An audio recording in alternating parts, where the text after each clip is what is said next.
barumsaari amuun kubbaa miilaa addunyaa kanaa abuureen Cristiano Ronaldo eenyu kabajamtoota hordoftoota Siinqee Production nageenyi keenya kan kabajaa fi jaalala isin qabu har'aan tana seenaa nama jabaa qabannee isiniif dhiyaannee jirra hanga xumura qophichaatti nu faana ta'a nu hordofaa.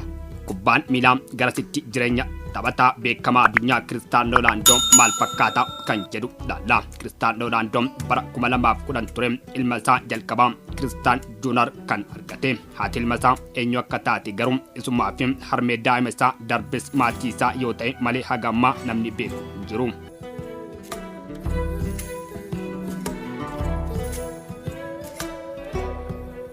Ani abbarmeen isaa deeggarsa jabaa taasisuuf akka inni sadarkaa kanarra ga'u sababa ta'aniiru jedhamu.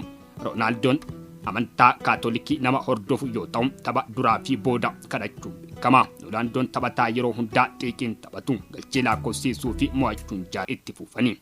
Cristiano Ronaldo eenyu kan jedhuuf ammoo as keessatti ni kaasna nu faana tura nu hordofa. Cristiano Ronaldo lakkoofsa hidhannoo ispoortii fi maqaa isaa jalqaba CR7 jedhamuun beekamu bara 1995 Portugal odola Moderia jedhamtu irratti dhalate. Maatii isaaf mucaa yookiin quxisuudha. Hangamni isaa Hugo fi obbolaan dubaraa isaa Elmaa fi Liiniyaa Kaatiyaanaa jedhamu baay'ee wal jaalatu. Maatii harka qalleeyyii irraa kan dhalatanii arfan isaanii kutaa tokko keessa siree godhachuun waliin guddatanii. Ronaldoon bilisa ta'ee akka kubbaa miilaatti cimuuf kan danda'an isa gargaara turani. Gabaasileen tokko akka agarsiisanitti abbaan Ronaldo maqaa Cristiano Ronaldo kan moggaase maqaa pirezidaantii duraanii Ameerikaa Ronald Reagan yaadachuuf jedhama. Ronaldoon Reagan bara 1981 hanga bara 1989tti aangoorra kan ture yoo ta'u Ronaldoon bara bulchiinsa isaanii keessa dhalate. Ronaldoon beelaa fi dheebuu argine hin qabu. Yeroo umrii isaa waggaa 12 ture beelaan ijoollee yeroo sana kubbaa waliin taphatan waliin naannoo mana gurgurtaa baargarii yookiin McDonald's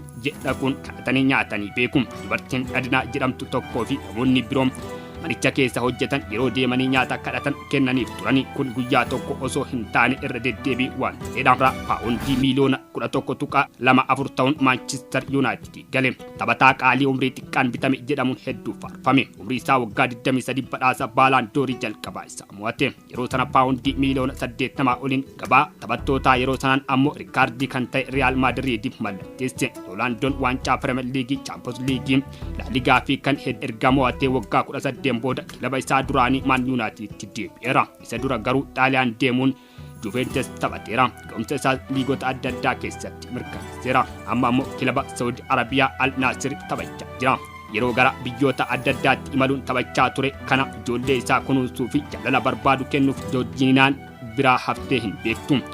Ronaldo fi Joorjiinaa ifatti wal fuudhuu hin ibsine. Ijoollee godhatanii jaalalaan garuu waliin jiraatu. Gafiif deebii Piers Morgan irratti waan kana ifa gochuuf Joorjiinaan hedduu jaaladha. Odaa ishuma fuudhaa amma sana raawwanna jedhee yaada hin jiru garuu waan hafu miti. Akka yaadutti kan isheef ishaanis anaaf ni